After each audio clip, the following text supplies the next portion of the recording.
Hello, everyone, and welcome to the In the Saddle podcast. My name is Chris Loader, and I'm joined by Katie Midwinter as we preview this weekend's racing. Before we get into it, we should just say that we are recording this on Wednesday night, so we don't have a full field of declarations, but hopefully most of the fields will stand up and we can provide you with some winners this weekend. But before we get into it, Katie, how are things with you? Have you been missing the jumps over the last few days? It's been a little bit quiet, hasn't it? Yeah, a little bit, but we've had the flat all-weather action to keep us going. I've had a few winners there to make up for my lack of jumps winners. But yeah, it's a bit weird without the jumps. And just fingers crossed that everything goes ahead this weekend as it should do. And hopefully the ground isn't too bad. So we get to see most of the horses that we're really looking forward to seeing, notably Constitution Hill at Sandown. So yeah, if all the fields hold up and we've got Aintree as well, it should be a good weekend. Yeah, it should be. There's a bit of rain around over the next couple of days, so it might mean the ground could get a bit testing. But yeah, hopefully most of the horses will run. So let's get into it then. The first race we're going to look at is the 1:15 at Sandown. It's a rearranged fighting fifth hurdle, grade 1 over 2 miles. Constitution Hill is your favourite at 4-7. Love Envoy's then next in the betting at 3-1. You wear it well at 4s. Irish point 10s along with Shishkin, Goshen 25s, Not So Sleepy 33s, and Benson is the outsider at 200-1. Katie, Constitution Hill, there's been a little bit of murmurs over the last few days. Is he going to run? Isn't he going to run? At the time recording, I would say it seems more likely that he is. Michael Buckley's been coming out in the media and saying he would like to run. Nico de Boinville is currently jocked up at the time recording. What do you think? Is he going to run? It's a tricky one because I think Nicky Henderson tends to be quite cautious. And if he is concerned that it's going to be too close to Christmas, then I doubt he'll be taking any chances with him here, especially if the ground is heavy. So I think it's still up in the air now. It's a bit difficult because we don't have the final declarations yet. It's a bit of a guessing game at the moment. I mean, there's a lot of value in the rest of the field if Constitution Hill doesn't go, because you've got Le Benoit 3-1, bigger the rest. It's all dependent on Constitution Hill running. It's a grade 1 that he could easily win, add another to his collection, but it's just whether or not it's going to be too close to Christmas for him. So I don't know. We'll have to just wait and see when declarations come out.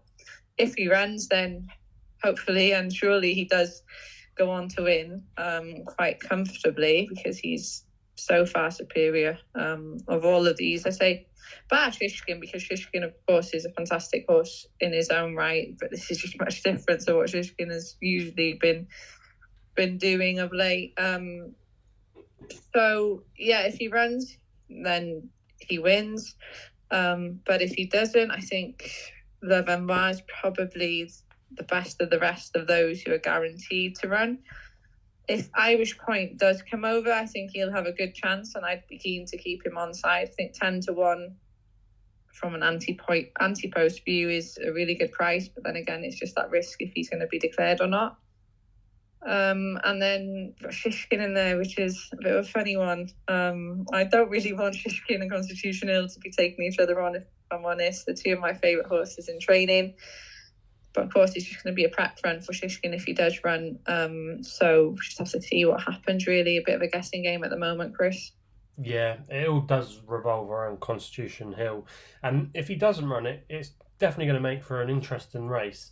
The one that appealed to me now, if Constitution doesn't run, and at the prices, who I think is a little bit overpriced, and some of you are going to be probably turning off as soon as you hear what the horse I'm about to say, but Goshen at 25-1, because if this cuts up and say we get 5 runners, you're going to get 3 places if you back him anti-post at 25-1. And I just think, again, like I mentioned a few weeks ago with Royal Pagaille, if those horses are ever going to win a grade 1, this is going to probably be their best ever chance. Like, his record at Sandown speaks for itself. I mean, he's run there 4 times in his career. He's won there for 3 on heavy ground, which it's likely to be on Saturday. It's going to be probably quite testing conditions. And the only other time he didn't win, he was beaten a neck by Nappers Hill when finishing second. And even going into that, there were question marks over him. It just, something seems to make him come alive at Sandown, and we normally see the best of him here.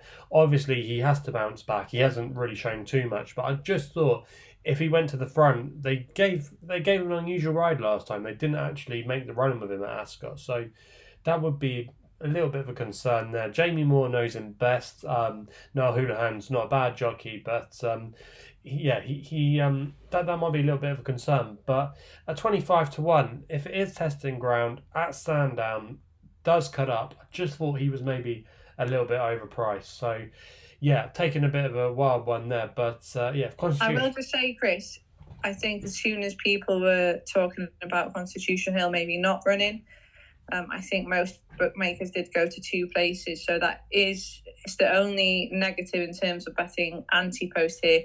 Because if you think that Constitution Hill is going to run, then you're pretty much just betting for that second place spot. You sure on that? Yeah, I'm pretty sure. There's 8 runners in it. Yeah, but I'm pretty sure they've all gone 2 places anti-post. Because they're not expecting 8 runners. They're not all going to turn up, are they? Yeah, no, it looks like you're right, Katie. My mistake. Yeah, normally they would give away the 3 places at this point in the anti-post bet. Yeah, they did. They're just being very, very cautious, I'd say. Yeah, there's being unlike bookmakers, eh? But cancel that out. Maybe 25-1. Yeah, 2 places. That is maybe a bit risky, but if he was ever going to win and he doesn't run, I would think Goshen at 25-1.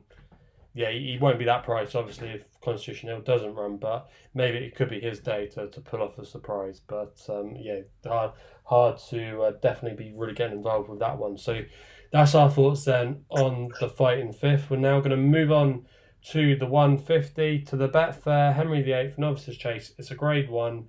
JPR 1 is your favourite at 7-4. We've then got Colonel Harry at 7-2, ICO 7-2 as well, Unexpected Party 5s, Petit Tonnerre 12s, the Patron 16s, and Pozo Emery's the outsider at 125-1. Katie, JPR 1 last time out, definitely you have to say was unlucky. He was going to win. It was just one of those freak slip-ups, I guess, when he unseated the rider on landing.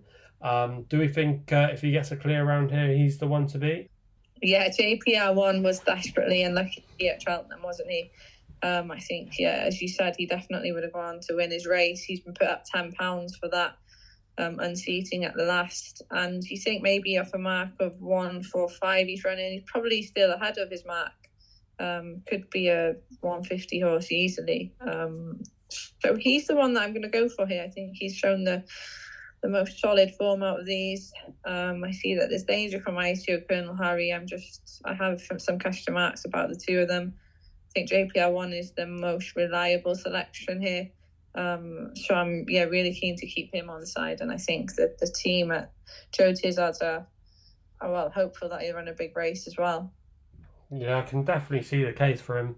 However, I'm going to be taking him on with Colonel Harry, who is a horse I've got a lot of time for. I know the race he won last time out at Chepstow might be a little bit questionable. It was only a 3-runner race out of office. Looked like he was a little bit tired. Morris as well didn't really jump fluently, jumped like a snooker table for most of it. Maybe there are question marks over that. But I thought he jumped on the whole quite well, and he won't mind the testing conditions. He's got previous form at Sandown. He won a maiden hurdle. Also as well, he didn't run too badly behind St Morris and the Tolworth. Some of his other novice hurdle form as well definitely makes him a live contender. His second at Kelso, where he finished behind Neiman and Lion. That's pretty good form. He beat the likes of Ferronley and also Lookaway, who are some useful horses. So yeah, I think on his novice form he could definitely improve into a good chaser, and I wouldn't have too much between JPR 1 and Colonel Harry on what they've achieved so far in their careers. Maybe it's in recent memory what happened to JPR 1 at Cheltenham last time out, and that's why he is more of a clear favourite over Colonel Harry. But I would think Colonel Harry would be suited by the stiff uphill nature at Sandown, and for me at 7-2, I'm willing to take a chance for a yard that are going really well. So I'm going to go for Colonel Harry. We're moving on now to the 225, where we're going to the Rachel Blackmore Serial Winners Fund Handicap Hurdle. Nicky Henderson has got the top of the market here covered. His horse Impose Trois is the favourite 3-1. We've then got King Alexander next in at 5s, Panjari 6s, Spirit Danu at 6s, Buxy, Des Esperier, butchered that one at 7s, Arcube 8s, Punta del Estates, bigger are the rest. Katie, obviously we don't know who's going to be running here, but you like to think that Nicky Henderson could go quite well if he was to declare either one of his two runners at the top of the market. Yeah, you'd expect so, but this is the kind of race that I really do like waiting for the declarations and seeing who's in there, and just then trying to make a case for one of them, because it's a little bit tricky. A lot of young horses in here, so probably one that I'm going to have to just wait and see. Yeah, I agree with you. If I had to go between the two, I think I probably would just head towards Impose Trois. I was just really taken by the way he won at Cheltenham. He was backed off the board, and you don't see too many horses go off at Cheltenham in a 17-runner handicap and send off 2-1 favourite. And he won with plenty in hand. And the horse that he beat that day back in third, Cafe Nest, he has some good form going into that. He's a horse that I've got quite a bit of time for him. He's obviously now £10 higher, but you like to think there could be a bit more improvement. And I think over 2 miles, I think off a mark of 131, I think he's got a good chance if he was to run here. But obviously, we need to wait for the declarations. The next race we're going to talk about then is the feature at Sandown. It's the Betfair Tingle Creek Chase, Grade 1. John Bon is your short price favourite at 4-11. We've then got Captain Guinness next in at 5-1, Edwardstone at 8, Boot Hill at 16s, Haddock Desirbo at 20s, and Nuba Negra at the outside at 25s. Katie, if John Bon turns up here, is it a penalty kick for him? I'm not sure if it's a penalty kick, but I think he is the best horse in the race, and I think he should be winning. I was really impressed with him at Cheltenham, and I think a lot of people were as well. For him to quicken the way he did coming up that hill in ground that was probably softer than ideal, I think it was really impressive, and I'm glad to see him winning these Grade 1s at the top level, because he's had so much criticism, often unwarranted, and he's only been beaten by Constitution Hill and El Fabiolo in his life. So he's a really good horse, and he deserves to be considered as such. Yeah. So I hope he wins, and I think he will. I think maybe I'd be interested in Boot Hill from an each way perspective, but of course we've only got 6 runners in here, so there's not much value. But I'd be interested to see how Boot Hill runs. I think he's been improving a lot, and now trying his hand in a Grade 1 again, I think he might be better than he was previously at higher level, because he's been running really well of late, and I'd just like to see how close he can get to the front couple. Maybe could be Captain Guinness following him home. I think Edwardstone might well improve for his run at Cheltenham as well. He was a bit disappointing on that day. So I think, John Bon should win, but it'll be interesting in behind. And I'd say maybe we have some clues going forward for other races with a couple of the others. Yeah, definitely. Boot Hill, he wouldn't be out of turning up here and maybe taking a scalp. We've seen Editor De Geet step out of handicap company and then obviously gone to win a Grade 1. So it has been done before in recent times, but Boot Hill would have to take another step forward. For me, I think John Bon just wins this. He beat Captain Guinness in Celebration Chase quite comfortably when they ran back in April. Captain Guinness has £8 to find on official ratings, and for me, John Bon, if he just gets into a lovely rhythm around the Sandown fences, I just think he's going to be really hard to beat. So not original, but for me, I can't see past John Bon. Anyway, let's move on to the last race at Sandown we're going to look at. There's the Betfair Exchange London National Handicap. City Chief is your favourite at 7-2. We've then got Beauport at 4-1, Fontaine Collonge at 4s as well, Broken Halo 10, Certainly Red 11s, Man of the People 12s, along with Planned Paradise, and bigger are the rest. Katie, I know that this is, as you said earlier, this is the kind of race you would like to know what's going to run. But did you have any that made your shortlist that you'll be keeping an eye on for when decks come through? I think I'll be leaving City Chief. He has shown good form, but I think carrying top weight of 12 stone, I just think him probably worth avoiding.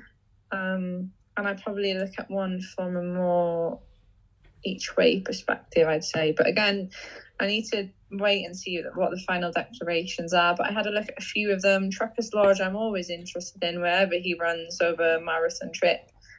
This might not be the race for him, though, and I think you said he's entered elsewhere. I'd imagine he'd be wanting to go for the Welsh National again. We'll have to wait and see. Freddie Ginger claiming 5 is chalked up on here. He's been a good jockey, good value for his claim as well. So I'd be interested in Truckers Lodge. Also, Rapper, he's had a few issues in his last couple of runs. I think he burst a blood vessel, had a irregular heartbeat as well.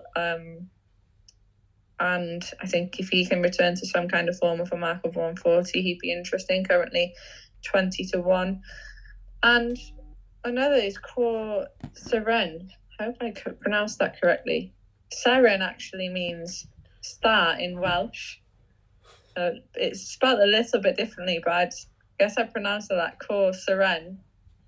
For John Joe O'Neill at 33-1, I think is a good price off a mark of 126. I mean, he's really low in the handicap. So if he is declared, I'd be very interested in him, and he might end up being my selection.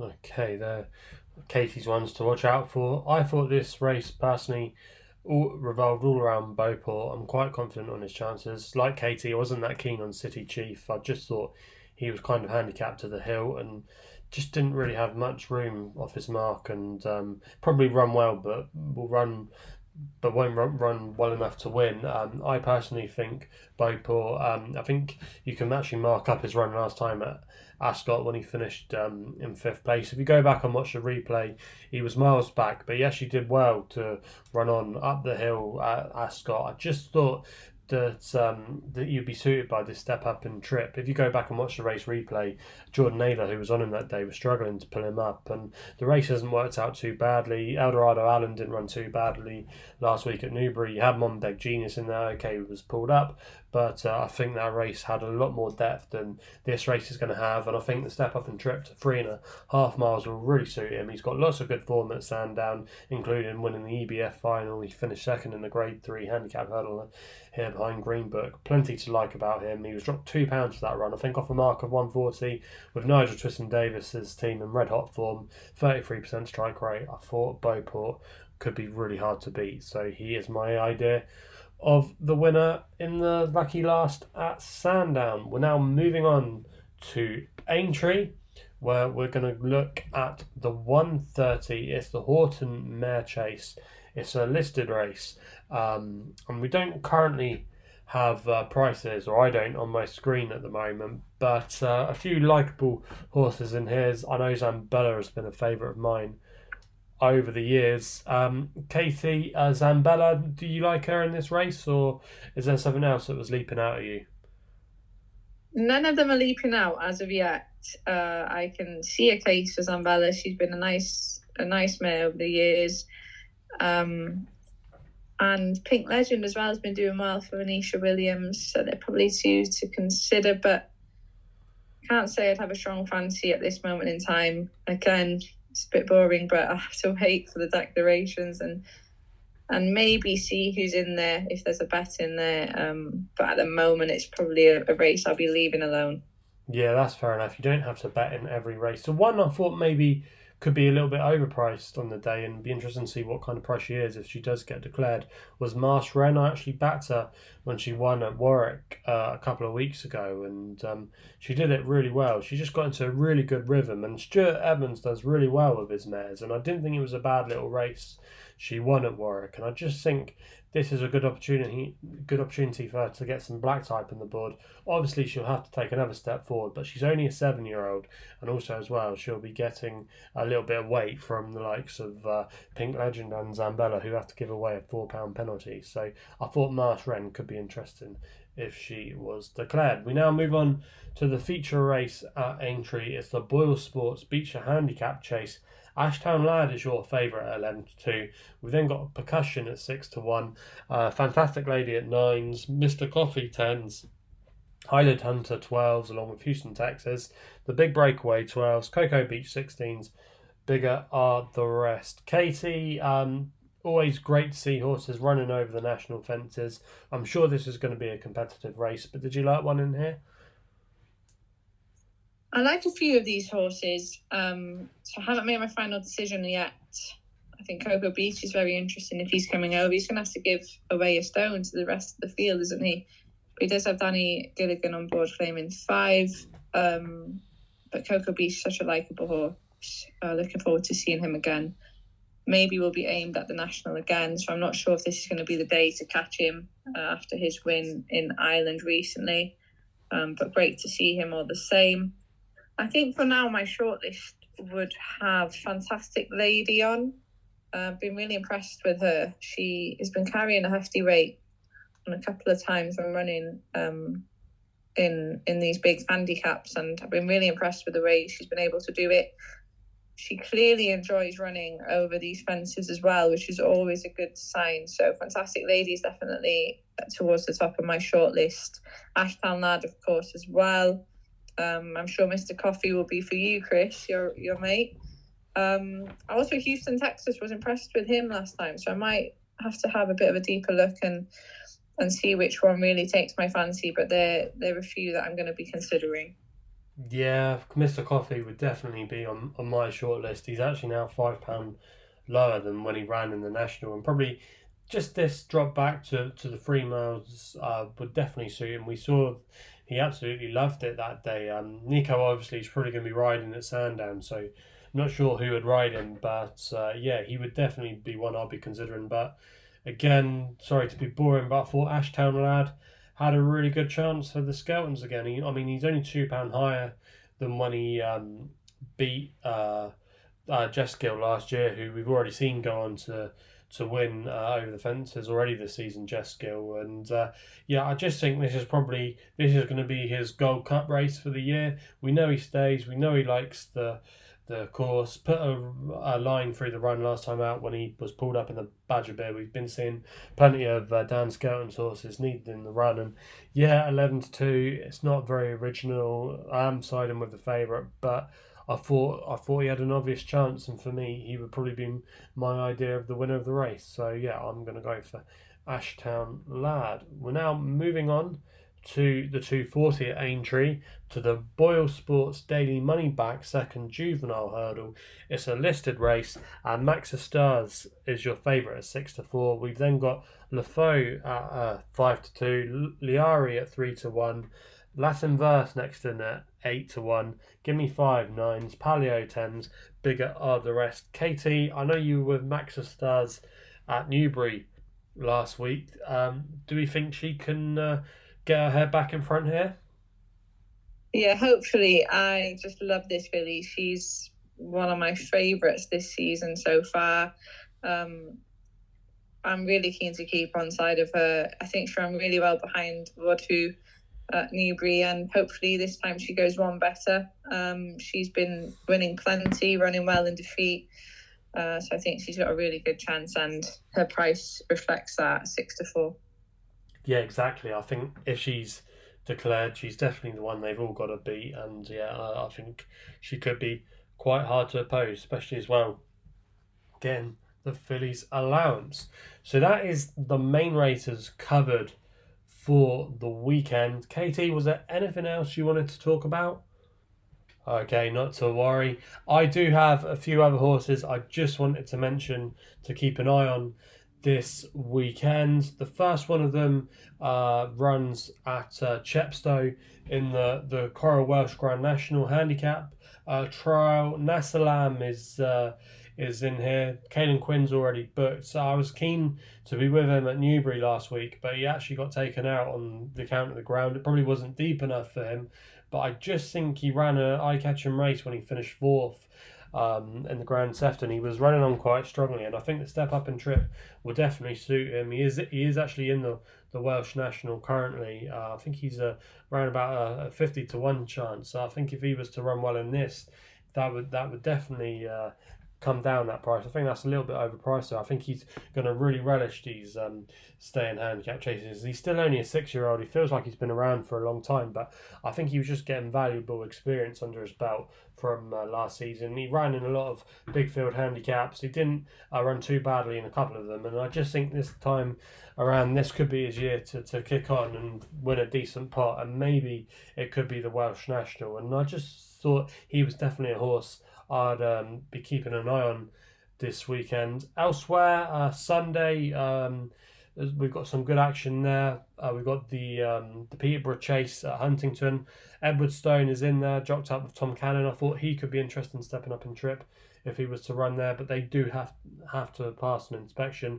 But the one I quite like in the Borders Handicap Chase is probably my strongest fancy of the whole weekend if the horse gets declared, and that is No Cruise Yet for Sam England. Ran a really good race, I thought, last time out in the Durham National at Sedgefield. Was only beaten a short head behind Tommy Bow. And Tommy Bow went on to frank the form by winning the Southern National next time out at Fontwell. So the form's got a good look to it. He didn't run too badly last season as well when he finished third in the Ida behind Kitty's Light. He's off the same mark here, 116. I just thought if he gets in over off a low weight over a massive staying trip, it could be his turn to win a good race. So for me, I thought No Cruise Yet could go fairly well. But I would like to know what you think on that one, Katie. Yeah, no, I think it's a good shout. I've put up No Cruise Yet a couple of times in the past, so yeah, good one. Yeah, I think we've let the secret out the bag, and I know the Englands are quite shrewd, so probably now we've put him up and he's been noticed, they'll probably save him for another day, because I know they like to land a punt from time to time. So yeah, No Cruise Yet is probably my strongest fancy going into the weekend if he does run at Kelso on Sunday. So that rounds off this episode of the In the Saddle podcast. Thanks again to Katie for giving up her time. Hopefully we found you some winners this weekend. Please remember to gamble responsibly. You can follow us on all the social platforms. We're available on Twitter and Instagram at In the Saddle Pod, and we'll be seeing you again soon.